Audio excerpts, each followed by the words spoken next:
Welcome to Biblical Parivartana. Welcome to Daily Devotions and welcome to Devani Prema Idigo. ఈ series క్రింద ఈ నాటికి సంబంధించినటువంటి వాక్య భాగం యోహాను సువార్త 9వ అధ్యాయం మార్చి 19కి చెందినటువంటి వాక్య భాగం. దీన్ని ధ్యానించుకోబోయే ముందు చిన్న ప్రార్థన. May the words of my mouth and the meditation of our hearts be pleasing in thy sight, our rock and redeemer. Amen. యోహాను సువార్త 9వ అధ్యాయం. ఇక్కడ పుట్టుకతోనే గుడ్డివాడిని యేసు ప్రభు ఏ విధంగా స్వస్థపరిచాడు. 5వ అధ్యాయంలో ఒక పక్షవాయువు కలిగినటువంటి వాడిని 38 సంవత్సరాలుగా బాధపడుతున్నటువంటి వాడిని ఆ టెంపుల్ ప్రెసిడెంట్స్లో అక్కడ ఆయన స్వస్థపరిచాడు. ఇద్దరు కూడాను సబ్బా దినాన వాళ్ళు స్వస్థపరచబడ్డారు. దాన్ని బట్టి ఒక పెద్ద ఆర్గ్యుమెంట్ వచ్చిందన్నమాట. ఇక్కడ 6వ అధ్యాయంలో యేసు ప్రభు ఏ విధంగా ఆహారాన్ని 5,000 మందికి పంచిపెట్టాడు, ఇక్కడ కూడాను స్వస్థపరిచాడు. 2 అద్భుతాలు జరిగినాయి. అద్భుతాలు జరిగిన తర్వాత దాని గురించినటువంటి సంభాషణ 6వ అధ్యాయంలో మరి ఆయన పంచిపెట్టిన తర్వాత ఈ బ్రెడ్ ఆఫ్ లైఫ్, జీవాహారమును బట్టి నాకు చెందినటువంటి ఆ సంభాషణ ఇక్కడ ఆత్మీకంగా గుడ్డితనానికి సంబంధించినటువంటి సంభాషణ. ఆ 2 కంపారిజన్ అన్నమాట. ఇంకోటి ఏంటి అంటే 5వ అధ్యాయంలో ఆ పక్షవాయువు కలిగినటువంటి వాడి పాపాన్ని బట్టి వచ్చింది. ఇక్కడ పుట్టుకతో గుడ్డితనం పాపాన్ని బట్టి వచ్చింది కాదు. 5వ అధ్యాయంలో వాడు యేసు ప్రభు చేత స్వస్థపడినప్పటికీ అసలు ఎవరు నిన్ను స్వస్థపరిచాడంటే చెప్పలేకపోయాడు. ఎవరు స్వస్థపరిచాడు కూడాను ఆయన గురించి తెలుసుకోలే. 9వ అధ్యాయంలో అయితే ఆయన గురించి తెలుసుకోవటమే కాదు, ఆయన కోసం నిలబడి సాక్ష్యం చెప్పి వెలివేయబడ్డాడు కూడాను. అంటే 5వ అధ్యాయానికి ఈ 9వ అధ్యాయానికి పోల్చి చూసుకుంటే కాంట్రాస్ట్ అనమాట. దాన్ని ఫాయిల్ అంటారు. ఈ 9వ అధ్యాయంలో ఉన్నటువంటి సత్యాన్ని హైలైట్ చేయటం కోసం 5వ అధ్యాయం ఉన్నది అనేటువంటి రీతిగా మనం తలంచాలి. ఇక్కడ 9వ అధ్యాయంలో 41 వచనాలు ఉన్నాయి. అదంతా చదవటం కష్టం. కాబట్టి పారాగ్రాఫ్లో ప్రతి పారాగ్రాఫ్లో కొన్ని వచనాలు చదువుతాను. యోహాను సువార్త 9వ అధ్యాయం 1వ వచనం. ఆయన మార్గమును పోవుచుండగా పుట్టుగుడ్డి అయిన ఒక మనుష్యుడు కనబడెను. ఆయన శిష్యులు, బోధకుడా, వీడు గుడ్డివాడై పుట్టుటకు ఎవడు పాపం చేసెను, వీడా వీని కన్నవారా అని ఆయనను అడుగగా, యేసు, వీడైనను వీని కన్నవారైనను పాపం చేయలేదు, కానీ దేవుని క్రియలు వీని యందు ప్రత్యక్షపడుటకే వీడు గుడ్డివాడుగా పుట్టెను. ఇక్కడ కొంచెం స్కిప్ చేద్దాం. నెక్స్ట్ పారాగ్రాఫు 8వ వచనం. కాబట్టి పొరుగువారును వాడు భిక్షకుడని అంతకుముందు చూచిన వారును వీడు కూర్చుండి భిక్షమెత్తుకుని వాడు కాడా అనిది. వీడే అని కొందరును, వీడు కాడు, వీని పోలియున్న ఒకడని మరికొందరును అనిది. వాడైతే నేనే అనెను. వారు, నీ కన్నులేలాగూ తెరవబడినవని వారిని అడుగగా, వాడు యేసు అను ఒక మనుష్యుడు బురద చేసి నా కన్నుల మీద పూసి, నీవు సిలోయను కోనేటికి వెళ్ళి కడుగుకొనుమని నాతో చెప్పాను. నేను వెళ్ళి కడుక్కొని చూపు పొందితినెను. ఇక్కడ 12వ వచనం. వారు ఆయన ఎక్కడనని అడుగగా వాడు నేను ఎరుగనను. అంతకుముందు గ్రుడ్డి అయి ఉండిన వారిని వారు పరిసయ్యుల వద్దకు తీసుకొని పోయిరి. యేసు బురద చేసి వాని కన్నులు తెరచిన దినము విశ్రాంతి దినము. వాడేలాగు చూపు పొందెనో దానిని గూర్చి పరిసయ్యులు కూడా వానిని మరలా అడుగగా వాడు నా కన్నుల మీద ఆయన బురద ఉంచగా నేను కడుక్కొని చూపు పొందుతునని వారితో చెప్పాను. కాగా పరిసయ్యులలో కొందరు ఈ మనుష్యుడు విశ్రాంతి దినమున ఆచరించుటలేదు గనుక దేవుని యొద్ద నుండి వచ్చిన వాడు కాడనిది. మరికొందరు పాపి అయిన మనుష్యుడు ఇలాంటి సూచక్రియలు ఎలాగూ చేయగలడని అనేది. ఇట్లు వారిలో భేదము పుట్టెను. 18వ వచనం. వాడు గ్రుడ్డివాడయుండి చూపు పొందినని యూదులు నమ్మక చూపు పొందిన వాని తల్లిదండ్రులను పిలిపించి, గుడ్డివాడై పుట్టినని మీరు చెప్పు మీ కుమారుడు వీడేనా? అలాగైతే ఇప్పుడు వీడేలాగూ చూచుతున్నాడని వారిని అడిగాను. అందుకు వాని తల్లిదండ్రులు, వీడు మా కుమారుడనియు వీడు గుడ్డివాడుగా పుట్టెననియు మేము ఎరుగుదుము. ఇప్పుడు వీడేలాగూ చూచుతున్నాడో ఎరుగము. ఎవడు వీని కన్నులు తెరచనో అదియు మేము ఎరుగము. వీడు వయసు వచ్చినవాడు, వీనినే అడుగుడి, తన సంగతి తానే చెప్పుకొనగలడని వారితో అనేది. Next paragraph 24. కాబట్టి వారు గ్రుడ్డివాడై ఉండిన మనిషిని రెండవ మారు పిలిపించి, దేవుని మహిమపరచము, ఈ మనుష్యుడు పాపి అని మేము ఎరుగుదుమని వానితో చెప్పగా, వాడు ఆయన పాపియో కాడో నేను ఎరుగను. ఒకటి మాత్రము నేను ఎరుగుదును, నేను గుడ్డివాడై ఉండి ఇప్పుడు చూస్తున్నాను. 35వ వచనం.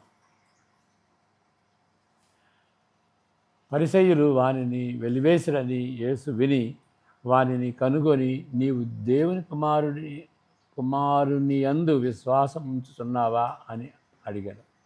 అందుకు వాడు, ప్రభువా, నేను ఆయన యందు విశ్వాసం ఉంచుటకు ఆయన ఎవడని అడుగగా, యేసు, నీవు ఆయనను చూచుచున్నావు, నీతో మాట్లాడుతున్నవాడు ఆయనే అనెను. అంతటా వాడు, ప్రభువా, నేను విశ్వసిస్తున్నానని చెప్పి ఆయనను మ్రొక్కెను. ఇంతవరకు. ఇప్పుడు దీని మీద కార్సన్ గారి కామెంట్స్ చదువుదాం. 5,000 మందికి ఆయన ఆహారం అనుగ్రహించిన కారణంగా జీవాహారమును గూర్చిన సంభాషణకు దారి తీసినట్లు పుట్టుకతో గ్రుడ్డివాని స్వస్థతను, మనోదృష్టిని గూర్చి, ఆత్మీయ అంధత్వమును గూర్చి కొద్ది సంభాషణకు దారి తీసినది. అంటే స్ట్రక్చరల్గా ఏంటి అని అంటే, అక్కడ ఏది జరిగిందో 6వ అధ్యాయంలో, ఇప్పుడు 9వ అధ్యాయంలో కూడా జరిగింది. ఒక ఇన్సిడెంట్, అద్భుతం తర్వాత కామెంట్, రెండు సందర్భాల్లో ఆ విధంగా జరిగింది. బాధితుడు నిజానికి గ్రుడ్డివానిగా జన్మించనని నమ్ముకొనుట కొందరు అధికారులకు కష్టతరంగా ఉన్నది. అది నిజమైతే, యేసు నిజముగా స్వస్థపరిచినట్లయితే, వారు వినుటకు ఇష్టపడని యేసు శక్తిని గూర్చి కొంత బయలుపరుస్తుంది. యేసు ప్రభు యొక్క శక్తిని వారు వినటం ఇష్టం లేదన్నమాట. ఇప్పటి వల్లనే అప్పుడు కూడా ఫెయిత్ హీలర్స్ దేశంలో పుష్కలంగా ఉంటున్నారు, కానీ వారి పని అంతగా ఆకట్టుకునేదిగా ఉండదు. అంతగా అమాయకులు కానీ వారికి హీలర్స్ ఇచ్చే రుజువులు నచ్చవు. పుట్టుకతో గ్రుడ్డివానికి దృష్టినిస్తున్నట్లు ఏ ఫెయిత్ హీలర్ కూడా కనిపించరు. ఓకే, 32, 33 మళ్ళీ చదువుకుందాం. 32, 33. పుట్టు గ్రుడ్డివాని కన్నులు ఎవరైనా నువ్వు తెరిచినట్లు లోకము పుట్టినప్పటి నుండి వినబడలేదు, ఈయన దేవుని యొద్ద నుండి వచ్చిన వాడు కాని ఎడల ఏమీ చేయనేరడని వారితో చెప్పాను. కాబట్టి ఫెయిత్ హీలర్స్ ఉంటారు, కానీ వాళ్ళు ఎలాంటి పుట్టుకతోనే గుడ్డివారిని ఎప్పుడు హీల్ చేసినట్టుగా ఎక్కడ వాళ్ళు ఆ దినాల్లో లేరు, ఈ దినాల్లో కూడా లేరు. ఆ వ్యక్తి సూటిగా ఇచ్చిన సాక్ష్యానికి ఎదురు చెప్పలేక అధికారులు ఎప్పటి వలనే వ్యక్తిగతమైన దుష్టానికి పాల్పడ్డారు. 34వ వచనం. అందుకు వారు, నీవు కేవలము పాపిపై పుట్టిన వాడవు, నీవు మాకు బోధింపవచ్చితివా అని వానితో చెప్పి వాని వెలివేసిరి. అది చేసింది దుష్టత్వానికి పాల్పడ్డారు, ఆయన్ని వెలివేశారు. ఎందువల్లంటే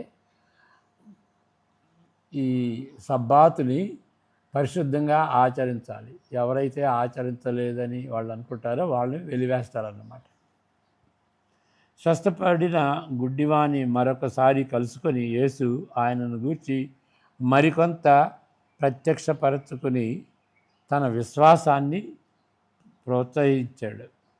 ఆయన ఆరాధనను కూడా అంగీకరించాడు. 35 నుండి 38 వరకు కూడా మరలా చదువుకుందాం. పరిసయ్యులు వానిని వెలివేసిరని యేసు విని వానిని కనుగొని, నీవు దేవుని కుమారుని యందు విశ్వాసం ఉంచుతున్నావా అని అడిగాను. అందుకు వాడు, ప్రభువా, నేను ఆయన యందు విశ్వాసం ఉంచుటకు ఆయన ఎవడని అడుగగా, యేసు, నీవు ఆయన చూస్తున్నావు, నీతో మాట్లాడుతున్నవాడు ఆయనే అనెను.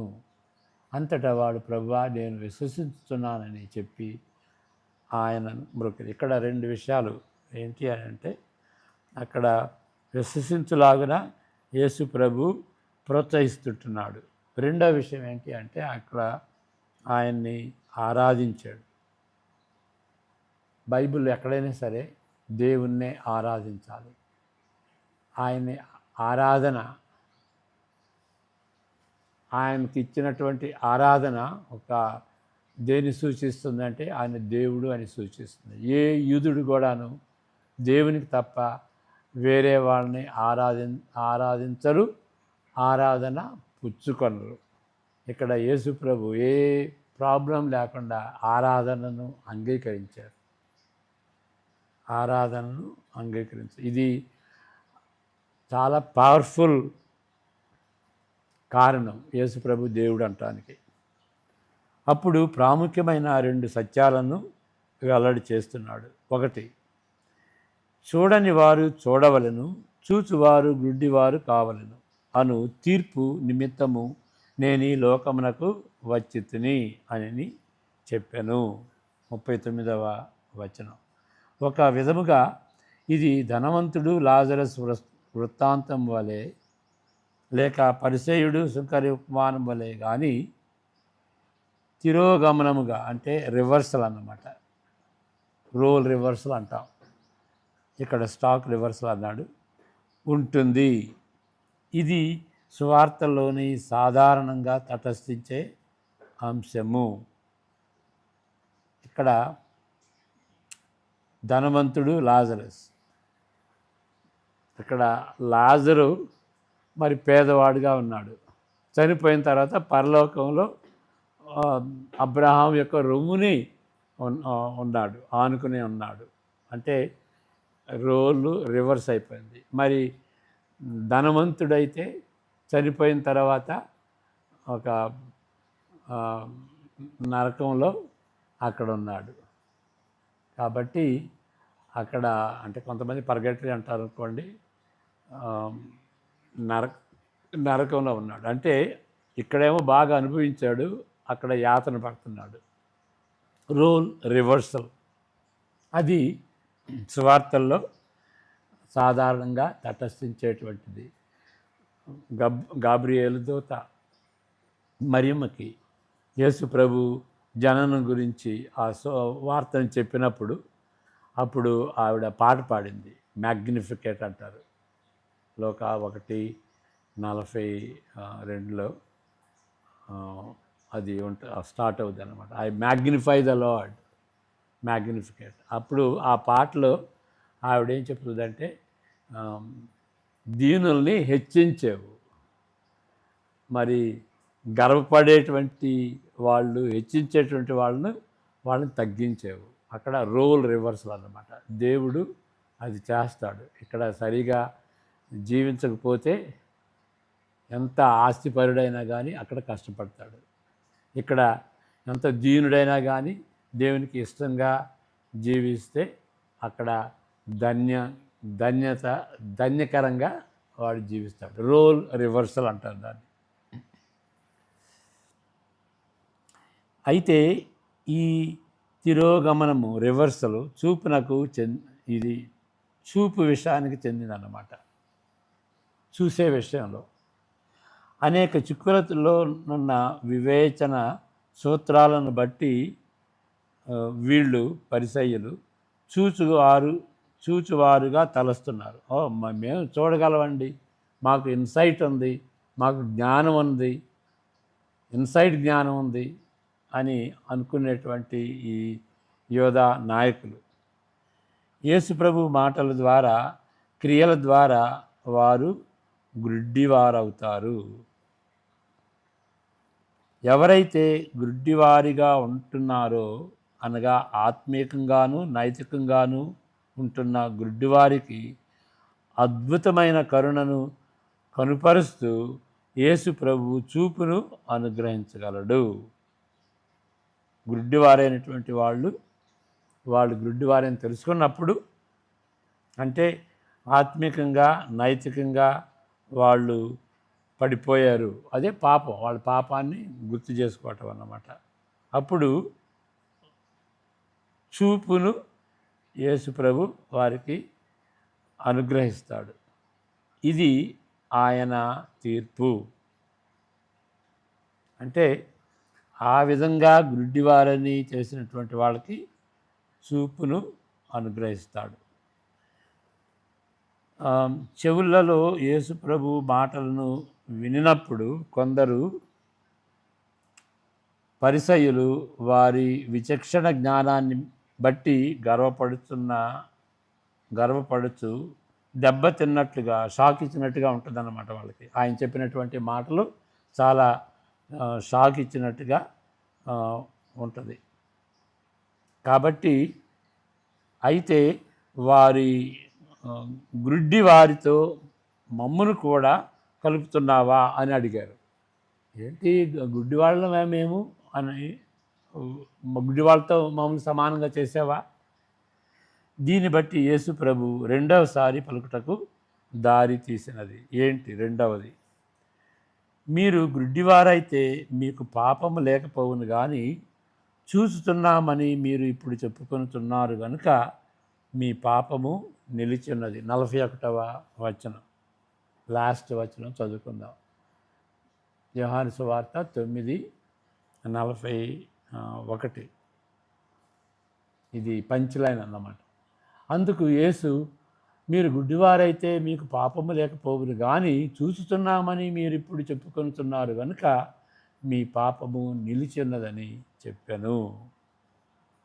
చూస్తున్నామని మీరు ఇప్పుడు చెప్పుకున్నారు కనుక మీ పాపము నిలిచినది. అట్లుగాక వారి ప్రశ్నకు అవును అని యేసు ప్రభు ఒకవేళ ఆ విధంగా జవాబిస్తే, ఓకే, అప్పుడు వారి తీవ్రమైన సమస్య బయటపడేది కాదు. అందుకని అవును అని జస్ట్ చెప్పి ఊరుకోలేదు యేసు ప్రభు. కాబట్టి తెలివిగా వేరే పోలికతో యేసు ప్రభు ఆ విషయాన్ని శక్తివంతంగా వారికి గుర్తు చేస్తున్నట్లు వివరిస్తున్నాడు. అందులని చెప్పుకొనకుండా చూచేవారని చెప్పాలంటే అందరికంటే బాగుగా చూడగలుగుతున్నారని భ్రమిస్తున్నారు వాళ్ళు. అదే అసలైన సమస్య. చూపు లేకపోయినా కానీ చూసేటువంటి వాడుగా వాళ్ళు తలస్తున్నారు. అది సమస్య అయింది అన్నమాట. చూడగలుగుతున్నారని రూఢిగా నమ్మేవారు దృష్టిని ఇమ్మని అడుగరు. అది ప్రాబ్లం. మాకు మాకు అన్నీ తెలుసాయా అనేటువంటి ఆ తీరులో ఉన్నటువంటి వాళ్ళు నాకు దృష్టిని ఇవ్వమని అడగరు. ఎందుకంటే మాకు మాకు చూపు ఉంది అని అడుగుతారు. కాబట్టి గ్రుడ్డివారుగానే ఉండిపోతారని అర్థము. ఈ గ్రుడ్డితనమును బట్టి గర్వంతో సంతృప్తి చెందుతున్నందున వారి గ్రుడ్డితనమునకు వారు నేరస్తులవుతారు. ఎందుకు గ్రుడ్డివారుగా ఉండిపోయారు? దేవుని యొక్క వెలుగుని ఎందుకు పొందలేకపోయారు అంటే, వాళ్ళే గర్విష్ఠులతో మేము బాగున్నాం, మాలో పాపం లేదు, మేము బాగున్నాం, మాకు చూపు ఉన్నది, మేము చూడగలుగుతున్నాం అనేటువంటి వైఖరి కలిగినటువంటి వాళ్ళు, అయా మేము పాపులమి, మేము గుడ్డివాళ్ళమి, మమ్మల్ని క్షమించు, మాకు ఆ అంధత్వాన్ని తీసివేయి అని అడగరు. గ్రుడ్డివారని వారికే తెలియకపోయినంత గ్రుడ్డితనం కంటే మరొకటి ఉండదు. వాడు గ్రుడ్డివారని తెలియకపోవటం ఇక అదే గుడ్డితనం, ఇక దానికంటే గొప్ప గుడ్డితనం ఉండదన్నమాట. అంటే ఇది ఏంటి అని అంటే, వాళ్ళ యొక్క పరిస్థితి తెలుసుకుని వారు పాపులని ఒప్పుకుని పాప క్షమాపణ పొందటానికి యేసుప్రభు దగ్గరికి వచ్చి, యేసయ్యా మేము పాపులమే అని అడిగేటువంటి పరిస్థితి వాళ్ళకు ఉండదు. ఎందుకంటే వాళ్ళు పాపులని ఒప్పుకోవట్లేదు. అది ఆ పాపం అనే దాన్ని ఈ అంధత్వంతో పోల్చాడు. ఓకే, నిజమైనటువంటి చూపు కావాలి, రక్షణ కావాలి అంటే పాపాన్ని ఒప్పుకోవాలి. పాపం లేనటువంటి వాడికి ఇంకా పాప రక్షణ ఎందుకు? కాబట్టి మొదటిగా పాపాన్ని ఒప్పుకోవటం అది చాలా ముఖ్యమైనటువంటిది రక్షణలో. అంటే రక్షణ అంటే దేని నుండి రక్షణ? పాపం నుండి రక్షణ, పాప ప్రభావం నుండి రక్షణ, పాపంపై పడేటువంటి ఆ యొక్క తీర్పు నుండి రక్షణ, అదే దేవుని యొక్క ఉగ్రత నుండి రక్షణ అని మనం తెలుసుకోవాలి. నేను మారు మనసు పొందకముందు నేను చాలా మంచివాడిని, నేను నీతిమంతుడిని, న్యాయవంతుడిని, నాలో ఏది పాపం లేదు అని అనుకునేటువంటి వాడిని. ఎవరైతే నాకు సువార్త ఇచ్చేటప్పుడు నువ్వు పాపివి అన్నారో, నేను దాన్ని బాగా రీబట్టలు చేశాను. నా సంగతి నీకేం తెలుసు అని నేను క్లీన్గా ఉంటాను, నేను చదువులో బాగా చదువుకునేటువంటి వాడును, నేను అబద్ధం ఆడేటువంటి కాను, లేడీస్ అంకా సరిగ్గా చూసేవాడిని కాను, నేను జస్ట్గా నేను జీవించేటువంటి వాడును, ఒబీడియంట్గా పేరెంట్స్ ఉండేటువంటి వాడిని అని పెద్ద లిస్ట్ వేసాను అన్నమాట. వాడికి దెమ్మ తిరిగిపోయింది. ఎంత బుద్ధిమంతుడని. కాబట్టి అది పెద్ద ప్రాబ్లం అయిందన్నమాట. కానీ పరిశుద్ధాత్మ దేవుడు నన్ను కన్విక్ట్ చేసి నేను పాపిని అని తెలుసుకున్నాడు. అదే దినాన ఏప్రిల్ 30వ తారీఖున 61లో నాకు దేవుడు నన్ను కన్విక్ట్ చేసి నేను పాపిని అని ఒప్పుకున్నాడు. అలాంటి వాళ్ళు అప్పుడప్పుడు నాకు తటస్థపడతారు. ఒక యూదుడు నా ప్రక్కన కూర్చుని, అంటే ఇన్వైట్ చేశాడు ఒక ఫ్రెండ్, మ్యూచువల్ ఫ్రెండ్, నా పక్కన కూర్చుని నాకు యేసుప్రభు ఎందుకు అవసరం లేదు, నాలో పాపమే లేదు అని వాదించాడు. ఇంకా అలాంటప్పుడు యేసుప్రభు ఎప్పుడు అవసరం అంటే పాపం అని తెలిసినటువంటి వ్యక్తికే. పాపం లేనటువంటి వాడికి ఇక యేసుప్రభు గురించి చెప్పనవసరం లేదు. యేసుప్రభు వచ్చింది ఎందుకు? యేసు అని అంటే పాపరక్షకుడు. The best gift that God wanted to give to us is forgiveness. అందువల్లనే యేసు ప్రభుని పంపించాడనమాట. పాపం లేదు అంటే ఫర్గివ్నెస్ లేదు, పాప క్షమాపణ లేదు, యేసు ప్రభు అవసరం లేదు. కాబట్టి పాపం అంటే ఏంటంటే దేవునికి అయిష్టంగా ఉండేది. దేవుడు మనం పర్ఫెక్ట్గా చేసినప్పుడు ఆ పర్ఫెక్ట్ నుండి పడిపోవటమే పాపం. ఎవడన్నా అనగలడా నేను పర్ఫెక్ట్గా ఉన్నాను అని? ఆ ఇంపర్ఫెక్షనే పాపం. ఒక స్త్రీని మోహపు చూపు చూపితే వ్యభిచారంతో సమానం. ఒక ఒక వ్యక్తి ఎడల కక్ష పెట్టుకుంటే అది కూనీతో సమానం. చూడండి, ఆ లెక్కలో నేను పాపిని కాదని ఎవడు అనగలడు?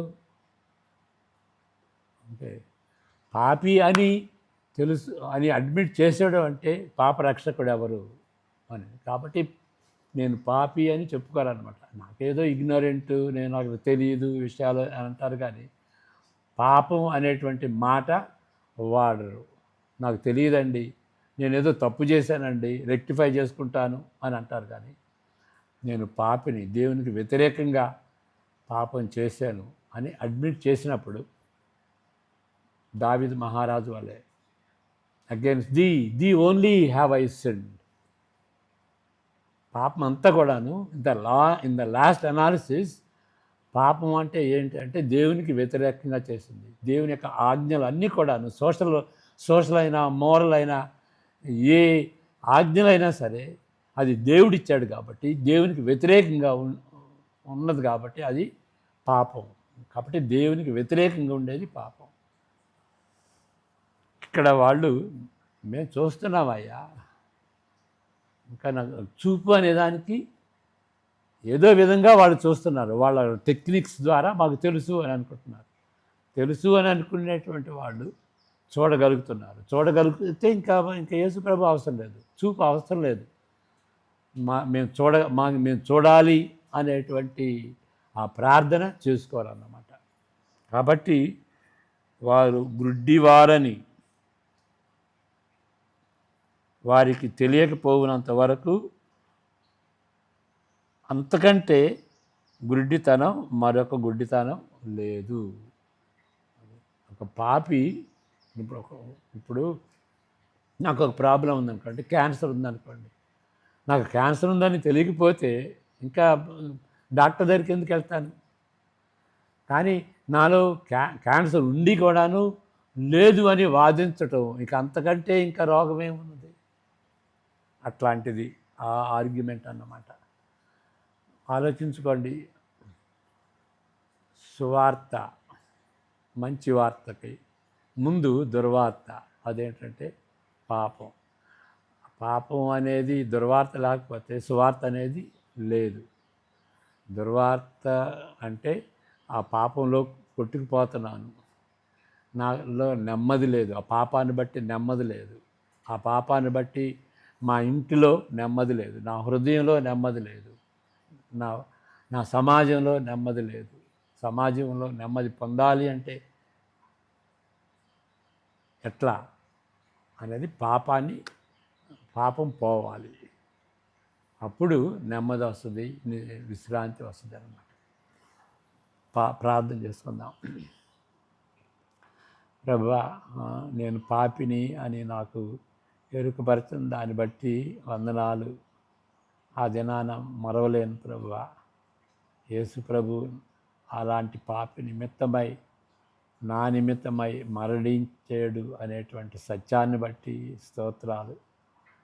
అప్పుడు చూడగలుగుతుంటున్నాను ప్రభువా. నేను పాపిని చూడటమే కాదు, యేసు ప్రభు రక్షకుడని చూడటమే కాదు, మరి పాపంలో జీవించకుండా పవిత్రమైనటువంటి జీవితం జీవించేటువంటి ఆ యొక్క మనసును కూడా ఇచ్చారు, ఆ వెలుగునిచ్చారు. అందువలన మీకు వందనాలు చెల్లించుకుంటూ, ప్రభు, ఎవరైతే ఇక పాపంలో నివసిస్తుంటున్నారో వారి స్థితిని వారు తెలుసుకొనిలాగున వారి మనోదృష్టిని విప్పవలసిందిగా ప్రార్థిస్తూ యేసు ప్రభు పేరట వేడుకుంటున్నాం తండ్రి. ఆమేన్. God bless you. See you tomorrow.